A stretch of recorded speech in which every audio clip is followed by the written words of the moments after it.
Job 1:6, Job 2:1, and Job 38:7 absolutely cannot be used as proof text to claim the sons of God in Genesis chapter 6 are fallen angels. In this video we are going to prove to you why Job has nothing at all to do with Genesis chapter 6.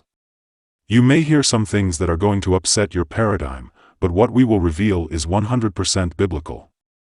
In Genesis chapter 6, we see that the sons of God found the daughters of men attractive, and they married whichever daughter of these men that they wanted. People have speculated about the identity of these sons of God, and in searching the scriptures, they think they found the answer in 3 passages of the book of Job.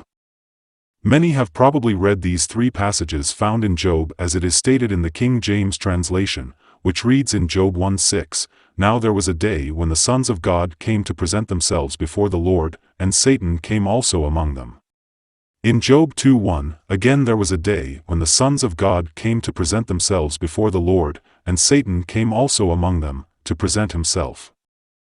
The third and final proof text passage in the KJV is found in Job 38:7. This last passage is more significant than the first 2, because it supposedly ties the sons of God to when God laid down the foundations of the earth. During that event, verse 7 of the King James says, "The morning stars sang together, and all the sons of God shouted for joy." The 3 Job passages, by the description in the text, appear to be related to angelic beings. So if the KJV labels these beings as sons of God, then people will naturally assume that the sons of God in Genesis 6 must also be angels. On the surface, this may sound like a no-brainer, or appear to be an open and shut case. However, there is a major problem with jumping to this conclusion. The King James Version was produced in 1611, over 400 years ago. Since that time, more biblical manuscripts and fragments have been discovered, and in-depth studies have been made of all these and older biblical text. Modern translations have access to all this new information, thus, modern translations have a different reading for Genesis and for the book of Job than what is stated in the KJV.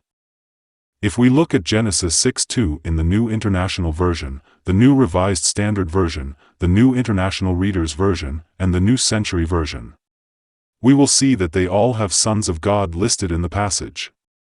However, in all 3 Job passages, these translations do not use the term sons of God, instead they say either angels or heavenly beings in the 3 verses of Job.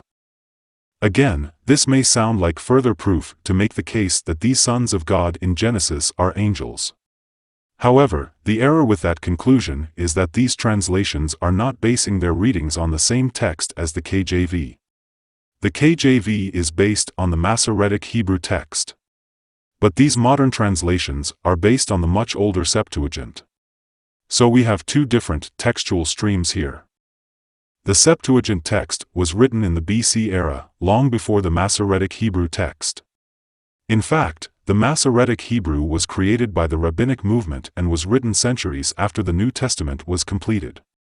The Septuagint, on the other hand, was a BC-era Greek translation of a much older Hebrew text, and is considered a more reliable witness to the original reading of Genesis and Job.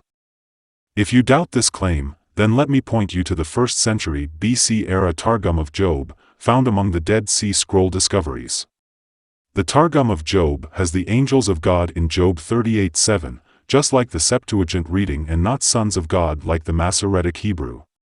Therefore the Targum of Job confirms that the Septuagint is a much older and more accurate reading for Job 38:7. In the New Testament, we find a passage in Hebrews 1:5 that says that God never called an angel his son. So, according to this inspired word, angels cannot be called the sons of God. Yet, the post-New Testament rabbinic movement's Masoretic text goes against this teaching in the New Testament and calls angels the sons of God. Thus once again proving the Septuagint is a more accurate reading.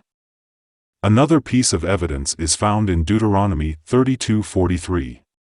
The Masoretic Hebrew text has a shortened version of this passage, but the Septuagint has the entire passage, to include a portion that was quoted in Hebrews 1:6 of the New Testament. What is significant is that this passage shows that there is a difference between the sons of God and the angels. The bottom line to all this is that we should not use the Hebrew Masoretic text to determine the identity of the sons of God. Genesis 6 in the Septuagint has sons of God, but in Job 1:6, 2:1, and 38:7 it has angels. The two are not the same things. It is only because of the flawed rendering in the Masoretic that people mistakenly conclude the sons of God are angels, when they are really humans.